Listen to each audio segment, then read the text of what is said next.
So excited to have you here today with my friend Shamise Williams. We kind of go back a little bit. In my former life as an educator, I had the great privilege of teaching her son, who we don't have favorites, but sometimes we have favorites. That's all I'll say. Um, and and because of that relationship, I've had an opportunity to sort of draw near to you and watch you go. I mean, just to have your hands in many things, I would say. You're a mom, you're a wife, you're a business owner, you're absolutely a leader, you have a nonprofit.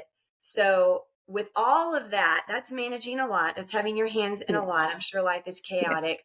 I want to Yes. start with either a recent moment or one of the biggest moments in your life where you heard God calling you out to do something different, to leave the norm, leave comfort, and to step out in faith for Him. Mm.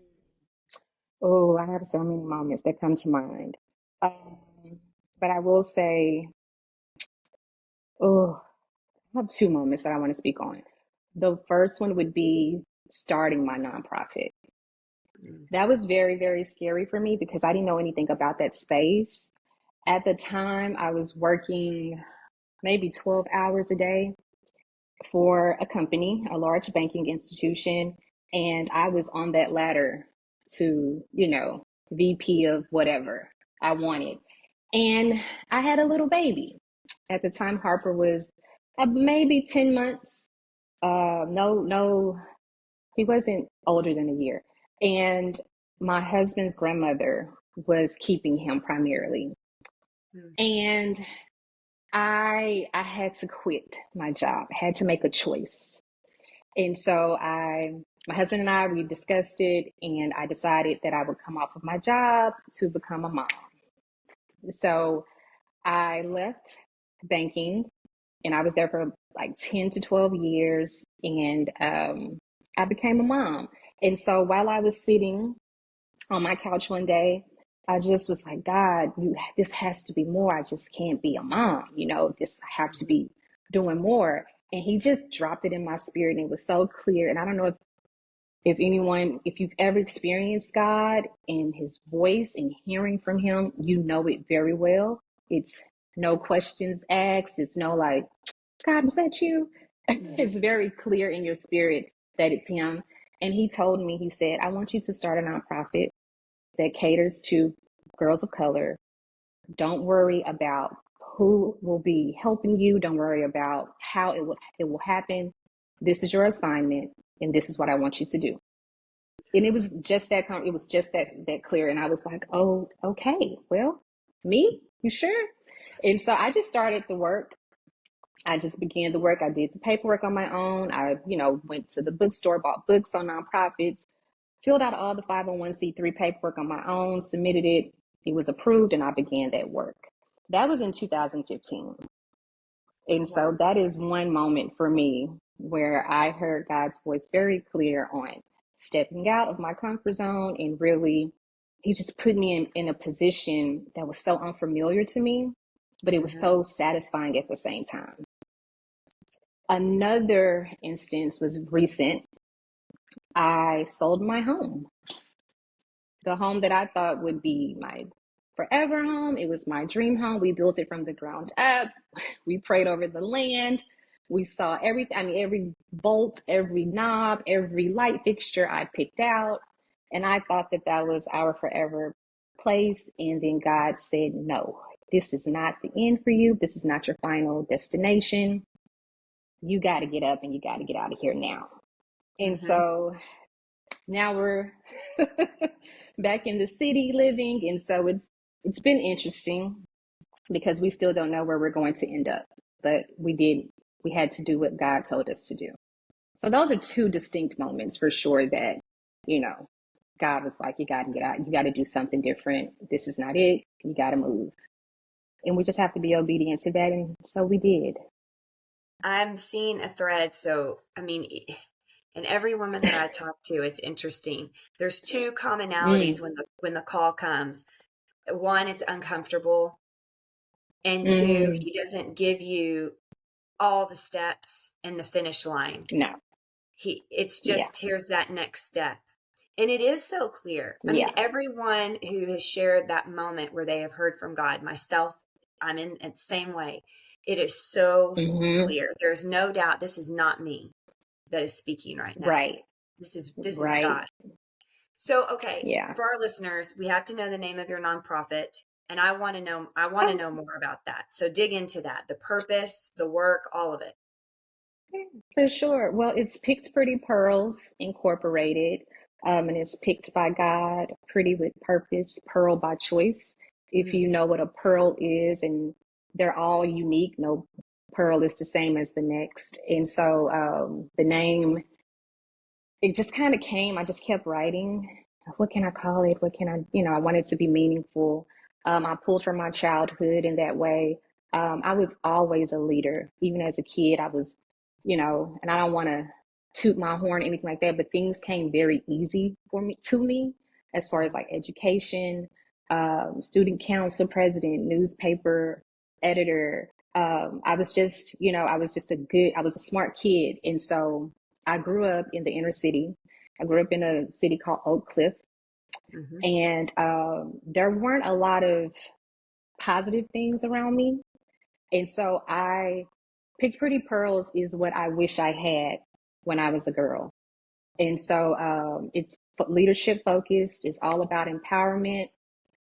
We do a lot of I speak to a lot of students at schools, girls. I do an annual luncheon where I bring together girls from the city, and I put them in front of women that look like them, that are highly successful, whether that's doctors, entrepreneurs, politicians, just leaders, women who are leaders. And we have a good time.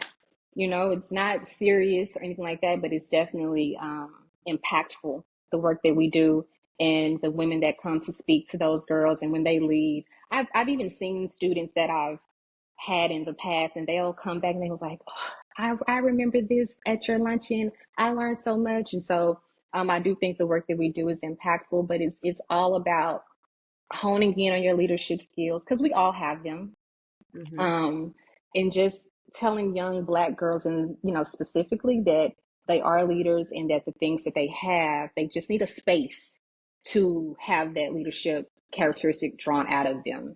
And so that's pretty much what we do. That is incredible. And that is meaningful work. And there's a need for that. The students that I've taught before, I don't know if it's present day culture. I don't know what's going on, but their value and their worthiness, they are not aware. And it's probably Mm-hmm. largely due to social media, I would imagine. But they are so unaware of their value and how worthy they are of all good things. Mm-hmm. And so to have somebody come in and model that for them and speak that life into them, that I imagine it's pivotal. And it's funny, because if you ask a girl, "Are you a leader?" 9 times out of 10, they're going to say yes without pause. But if you ask them to, okay, well, what makes you a leader?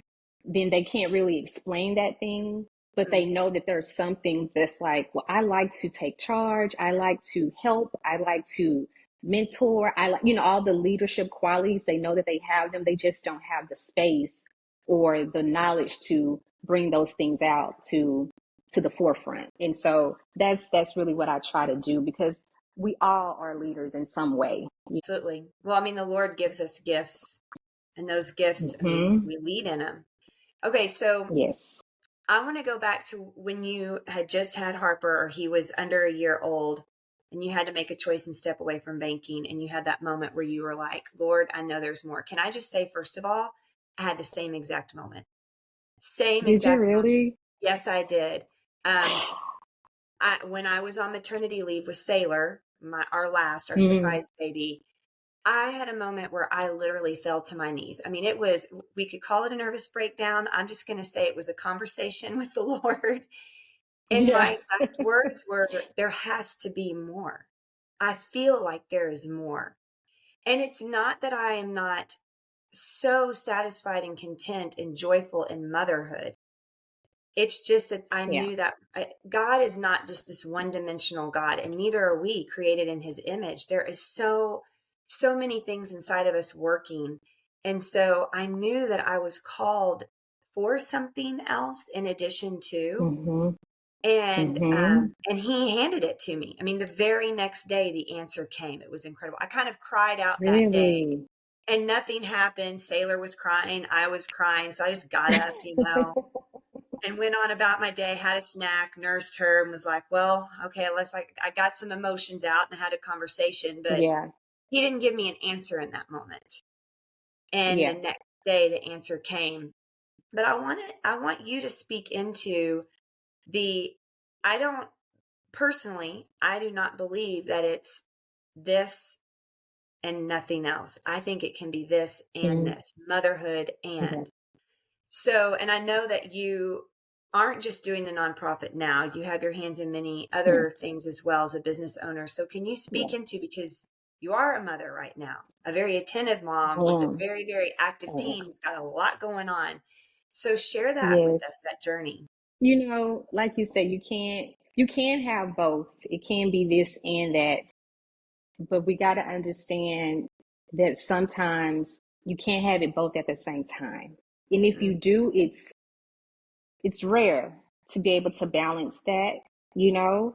Um I had to realize that, like, it's like, okay, Shamise, right now your son needs your full attention. And mm, so it's not to say that you can't do these other things, but we have to plan it in a way where the all of your attention is not shifted from what's most important. And so, yes. like I said, I was a 70-year-old plus woman was raising my child. She could not get on the floor with him and play games and do all the things that he really needed. We had never had a child before. We didn't know what we were doing, first time parents. So we just kind of had to make some decisions about what was most important at that time. And so, and when people ask me, like, my God, how do you do all these things? It's like, it's just a time for things. And so I'm planning my life in my next move, right? Mm, While mm, I'm currently doing this thing.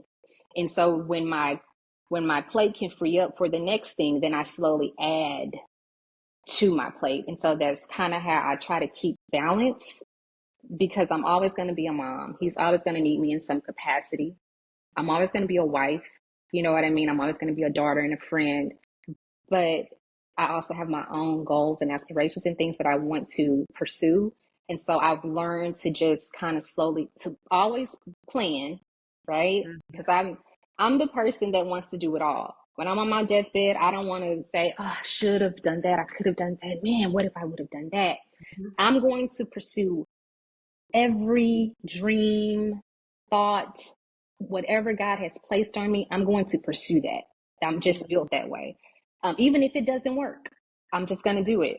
And so, but I've learned to plan in advance. And I mean, like, I have like things that I'm going to do in the next 5 years already planned today. And when my plate frees up for the next thing, then I'm going to slowly add that thing and incorporate it into what I have going on. But that's kind of how I balance my life. I don't know. I just don't want to, I don't want to have regrets. I don't want to have things that I didn't accomplish. I don't want to have, I don't know. I don't want to, and I want to see my son see me work and see me dream and see those dreams come to life, so that he knows what's capable, so that he knows what to look for in his wife, um, and in his friends that he chooses. Like I tell my son all the time, you are the average of the 5 people you choose to hang around. If you're lucky to find 5 people worth hanging around. Um, so I just try to mimic and model what I want him to see and want him to be around. So I don't know if that answered your question though. Yes, that is so, so powerful. And you hit on a few things. Like, first of all, can I just say, I feel like I'm having a conversation with myself in a little bit, because I, I'm the same way. To me, the biggest regret would be to be on my deathbed and to know that I did not empty my life. I always say I want to die Yes, empty. yes, I like that. Yeah, I And like that. to know, I listen to Ed Milet a lot, my favorite podcaster, and Mm, he says this is his like metaphorical. He does, he's a believer. He's not saying this happens in heaven, but he kind of goes through this visual where when he dies and he meets mm, the Lord says, I have somebody I want you to meet.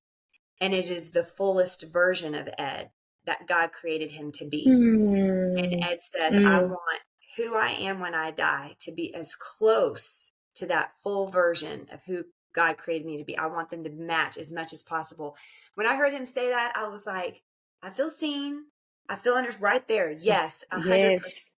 Yeah. And Yeah. for our children to see that too. That's so important for our children to see and modeled. And even, I love how you said, even if you fail, even if you don't succeed, I think they need to see that, the Yeah. risk Listen, taking. during COVID, I had that thing on my list. I've always wanted to be a physician assistant. I got married at 20. I was getting ready to start nursing school at Texas Women's University, and I got married and I moved and packed up my life and moved to Japan with my husband. And so I never got to live out that dream of being in the medical field. And so during COVID, well, right before COVID hit, I had registered for school. I wanted to, take my prereqs that I needed to go ahead and pursue my PA studies. And then COVID happened. And school could not, to be a PA, you got your science classes, you have to be in person, you have to do these things, right? And school shut down, could not do it. Then they found a way to reopen school, got in my classes. Then my father passed. And that just knocked me back 10 steps. And then I was going to start again. And then I got sick. And so I'm like, well, God, I don't know if this is what I should be doing. I don't know if this is something that I should be pursuing right now. Because of course, PA studies are very demanding. Have my kid, have my companies, have my husband. It's just, I don't know, maybe it's just not the right time. It's still there, but maybe, and Harper graduates when I'll still be relatively young. I can still pursue it. And so I just put it back on the list, and maybe it'll come at a different time. But you know, I just, I don't know. I'm just trying. Well, and they see us go through. I love that. Keeping putting it on the list or having it back there and knowing that it's there and seeing the Mm-hmm. flexibility and the consistency and the persistence in your faith of, I met a roadblock. Let me evaluate what this roadblock is. Is it a shut door? Mm-hmm. Is it a pause? And having that flexibility in that conversation of, oh, it's, instead of that defeatist mindset of, oh, it's all over, I guess I was wrong. No, it's not just black It and may, white. It may come later. yeah, it just may be a not right now, and that's okay. Absolutely. I Yeah. had the privilege of interviewing an author who, this is crazy, at 30, after raising her kids to a certain point, she went to school to become Mm-hmm. a teacher. She was a teacher, didn't really feel like that was quite right, but started getting a heart for moms, single working moms, went to work for a nonprofit for domestic violence sufferers. Mm-hmm. Through that, gained a heart for the mom who had no representation, went to school at 50 and became a Mm. lawyer. Now she represents these women. I mean, there is no limit on the age. There is no, you just Right.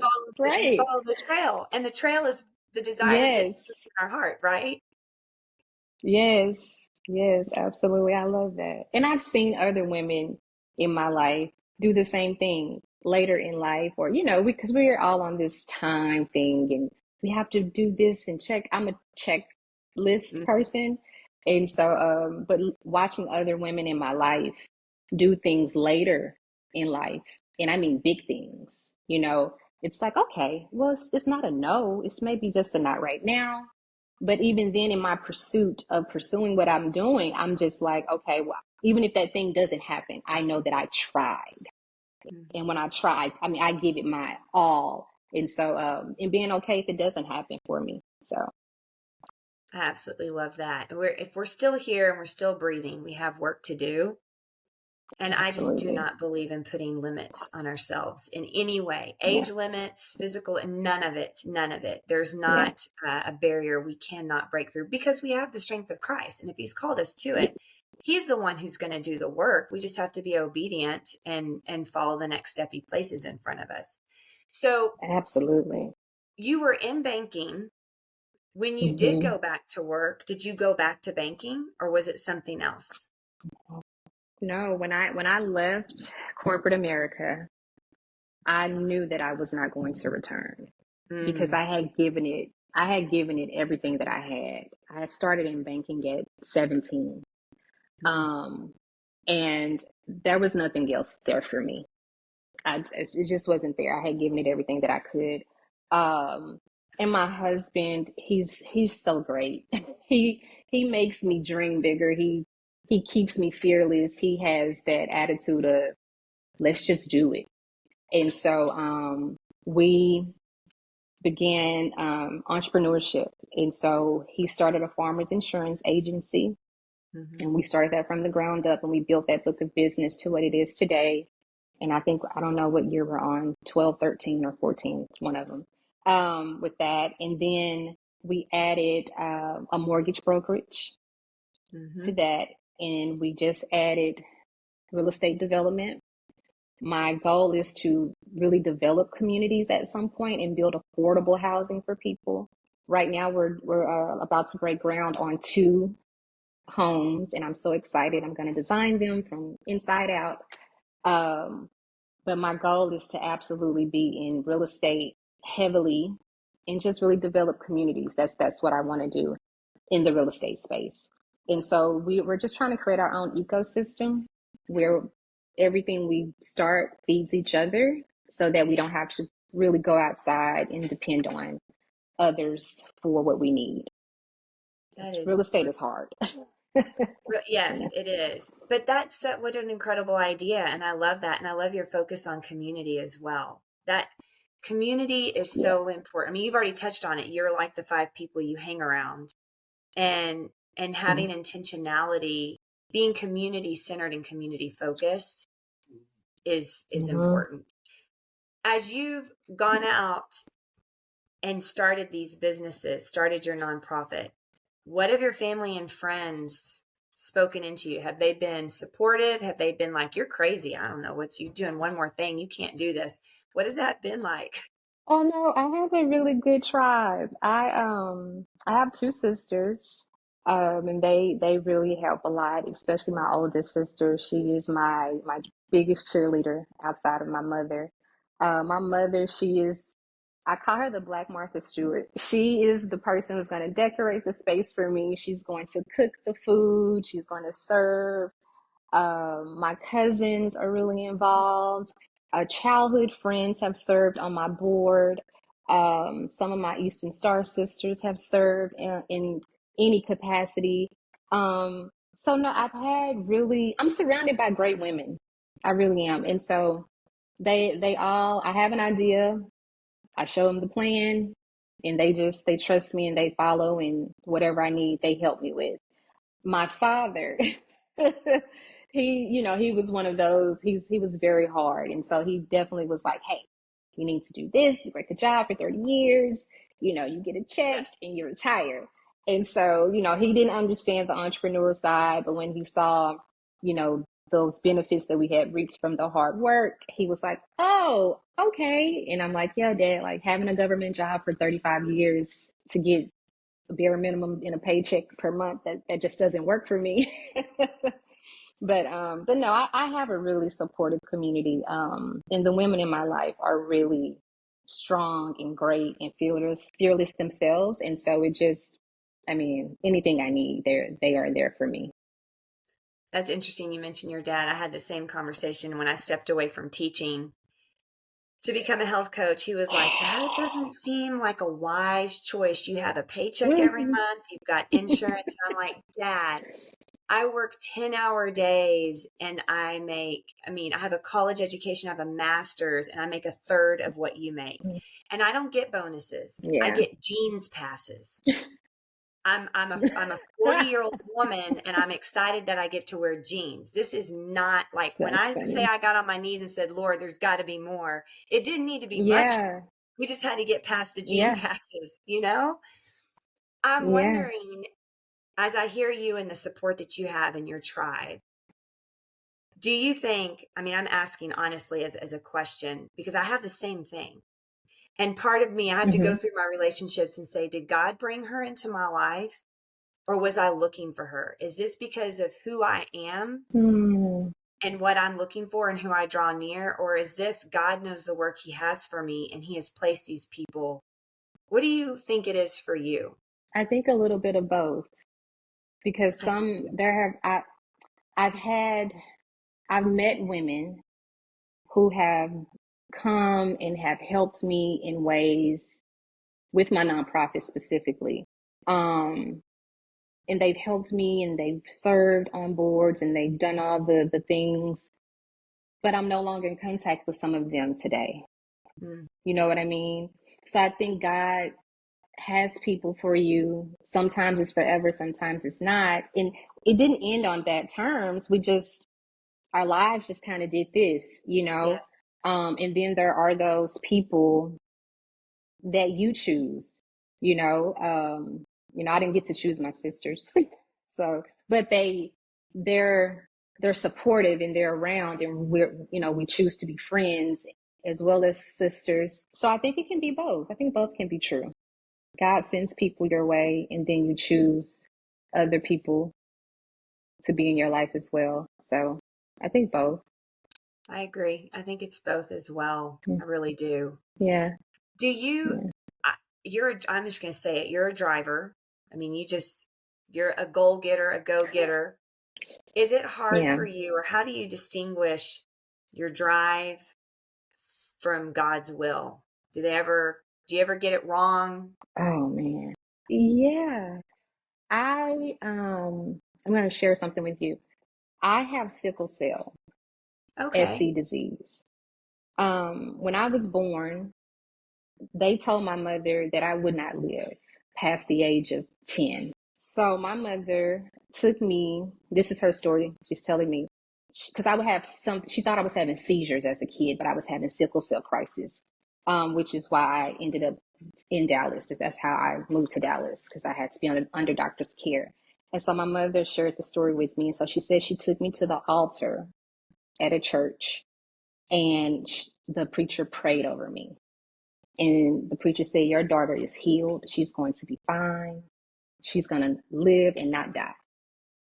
And so I keep that story in my heart all the time. And so it's because I know what sickle cell is. I know the battle that I struggle with daily. I know some days I'm not capable or strong in my body because of this disease. And so I carry that with me, and it helps me move in what I want to do. And Mm, it helps me to just to not make excuses, to just get up and go, to just fight. Now I do have moments where I do have to, you know, hey, your body's going to tell you sit down, you know what I yes. mean? And so I do have those moments, but I try not to allow what's happening around me, or even sometimes within me, I try not to let it stop. So sometimes I may move and I shouldn't because of Mm, that, but that's also the thing that keeps me moving. going. Yeah, it just, because I don't know how much time I have. And none of us do. But with this condition, some days it's just really hard to even get out of bed. And so, but I let that fuel me and not stop me until my body says stop. That And is that may not be healthy, but well, it's how you're built, and I think you're aware of your own mortality at a Mhm. degree, at a level that most of us are Mhm. not. I mean, let's be honest. Mm. And the Yeah. Stoics would say that to think of your death daily, to always be aware of it, to picture it, to think about it, because it brings that acuteness to now. What's important now? And boy, that will cut through, like things get very clear there. So Yes. it's a burden to bear, I would imagine, but it's also you're using it as a blessing to That's do good and work. I'm choosing to do that. Yeah. Yeah. You're I'm like you choosing. said, I'm aware of it, but I use it to fuel me forward. I gotta go because I don't know how much time I have. Have there been So surprising lessons along the way through your journey from that altar moment that your mom shared with you until today? I would just love to know, because it's apparent to me that this story, I mean, with all of us, started from the get-go with you and the Lord doing his work. So I'd love to know any lessons that have surprised you along the way. Yeah, I have a few. Thinking you do. Yeah, I have a few lessons. One is just you got to keep going. You got to keep going. It's going to be hard, but you got to keep going. Obedience is important, you know. Um, like you said, it took you 2 years to be obedient. And sometimes the lesson is in that is sometimes we can miss things. Mm-hmm. I don't, or like what do they say? Don't miss the spot. Be where you're supposed to be, where you need to be there. That was a Yeah. big lesson for me, because sometimes fear can settle, Mm-hmm. and that's probably the biggest lesson is to be where you're supposed to be when you need to be there, because sometimes things come once, and if you're not there, you're gonna miss it. And I've had situations like that, where I wasn't in the spot I needed to be because I was doing other things or thought I had more time than I really had. And so I missed the mark on things. So that's a huge lesson. But I think we've all been there before, or sometimes God tells you, you hear God's voice, but for some reason you don't trust it. Or you're Mm-hmm. like, is that me? Is that emotion? Is that me? Not what really God said. I had a moment like that recently, and I wasn't obedient. It's not that I wasn't obedient. I'm delayed in my obedience. Mm-hmm. Um, yeah. And I gotta get that done for that person because God just put it on my spirit. But what he told me to do was like, you sure you want me to do that? But it's still there. And I don't know if you've had that moment where God has told you something, you didn't do it, or you like, I'll get it done. And then God's voice is not as loud, but it's there. And it's almost like an echo, but it's like leaving. But it's still there. And so I know I need to do that thing. But yeah, hitting the spot, being where you're supposed to be when you're supposed to be there is probably the biggest lesson for all of us, because just things just don't come around twice sometimes, or if it does, it can be years, and it kind of can delay the Mm-hmm. blessing. It can delay the healing. It can delay, and we don't want to. I don't want to be delayed. I want what I want, and I want what I need, and I'm supposed to have when I'm supposed to have it. When, yes, that is so good. Yeah. I recently had a friend speak into me. I made a choice that she did not Mm, agree with, lovingly. And we mm, need those people to speak that into us. And she said, absolutely. Hillary, she said, you are so close to the fullness of God's blessing in this area, and you are Mm. delaying it by making this choice. I had the same conversation with a friend Mm, recently. mm, And I always, before I share truths that may be hurtful or may not be received like they should, I always ask, can I speak freely? yes.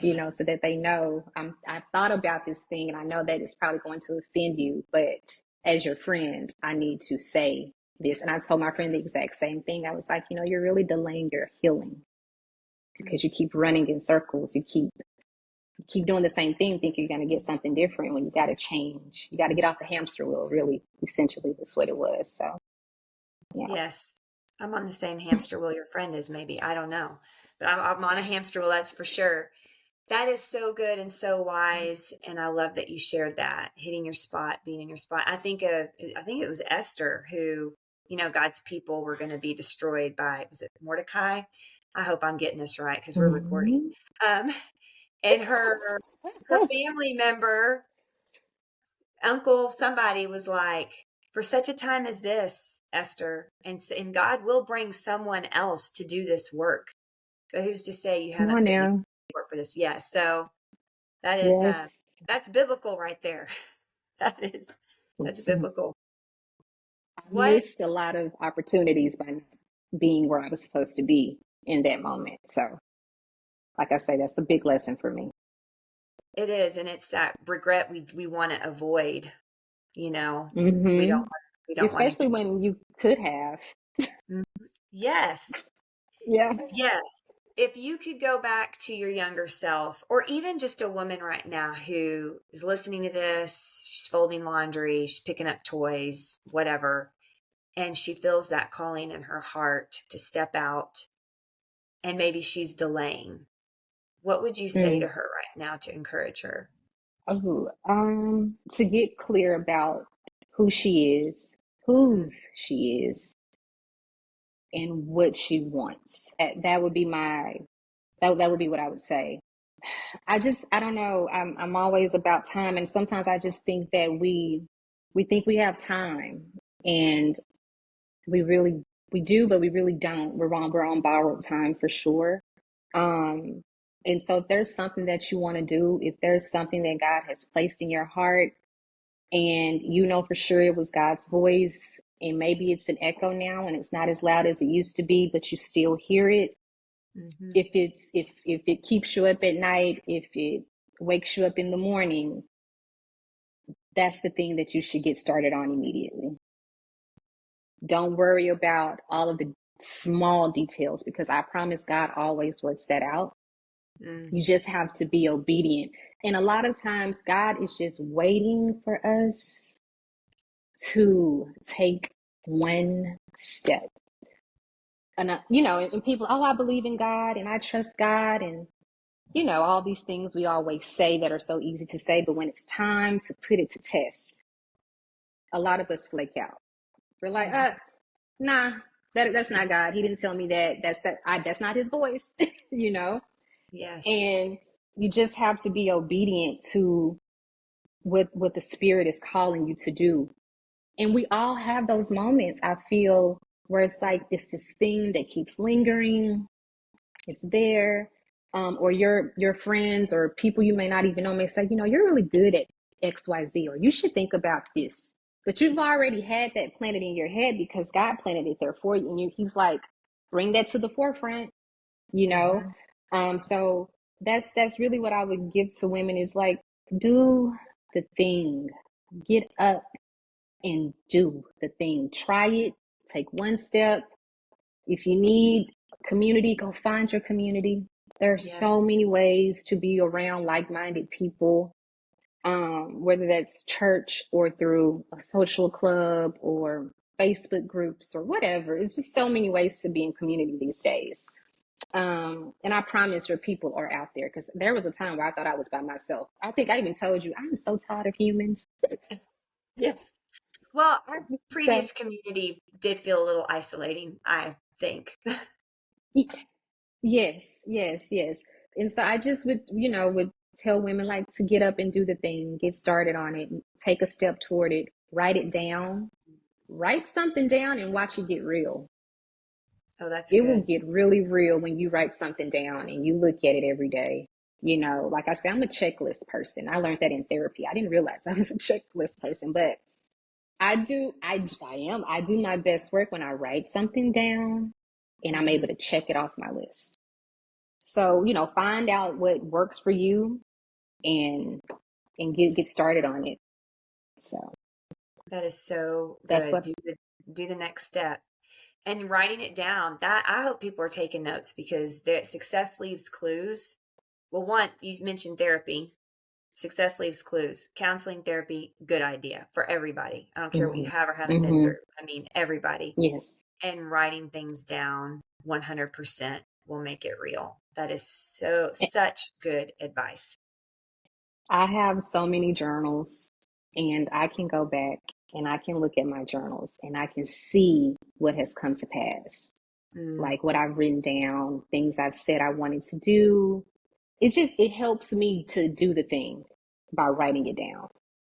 And that's a really simple and easy thing, but we don't always think about it to write it down. Once you put something on paper and you have to look at it, you kind of don't have excuses on why you can't get the thing done or make the first step to getting it done. So yes, yeah. writing makes it clear because you have to process it to say, what am I Mhm. going to write down?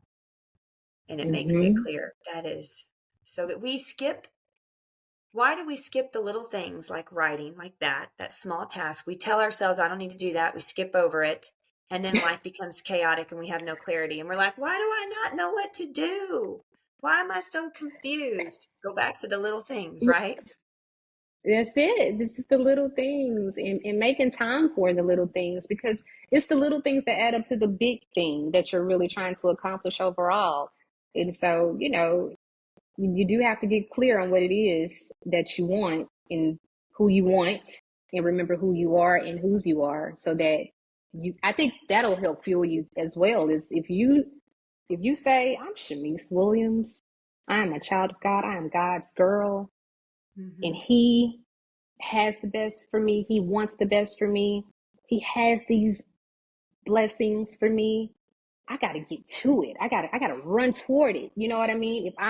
If you wake up with that every day in your spirit, Mm-hmm. what? I'm feeling fired up now, just by saying that. Like, run to the thing, because you don't know what's on the other side, because unfortunately we don't have the bird's eye view, but He Right. does. And Right. so I trust in that with everything in me. And so if God put it on my mind and my spirit, I'm writing it down, and I'm going to figure out what steps I need to take to get to what God has for me. You are truly a fire starter. As I'm listening to you, I'm like the woman, I'm ready to run through a wall. I'm like, I'm going to go live on Facebook in a minute. I'm going to tell all the people they should do all the things. And I mean, Because and we're, why not? because yes, yes. And we are recording this right now. Tomorrow's Easter. So this is the day Yes. that the Lord's in the tomb. We think defeat has happened, but there is battle going on behind that rolled stone. And Yes. I love that we're having this conversation on a day like that, because it can feel in this journey like you are alone. It can feel like an uphill battle. There's valleys. The mountaintop moments come, but more often than not, the journey is the majority of the time, because He loves us so much. He's Yes. sanctifying us and growing us along the way. But Easter morning Yes. does come. And in these moments, as Yes. we press, that those aha moments, like this is what it was all for, it comes. And I think what you've done today and what you've shared in Yes. your journey is just so encouraging, so encouraging. You are a Thank fire you. starter, friend. I feel reignited just talking with you, just listening to you. I could sit at your feet and just be like, let's go. What else? What else? So I thank feel you. the same way about you, Mrs. Morris. I love Oh, you. You know that. And like I say, I'm so happy that you were obedient to God and started this platform for yourself and for others. And I just pray that you get everything that God has for you. I oh, really do. friend, I pray that for you as well. Thank you. Thank you. Thank you.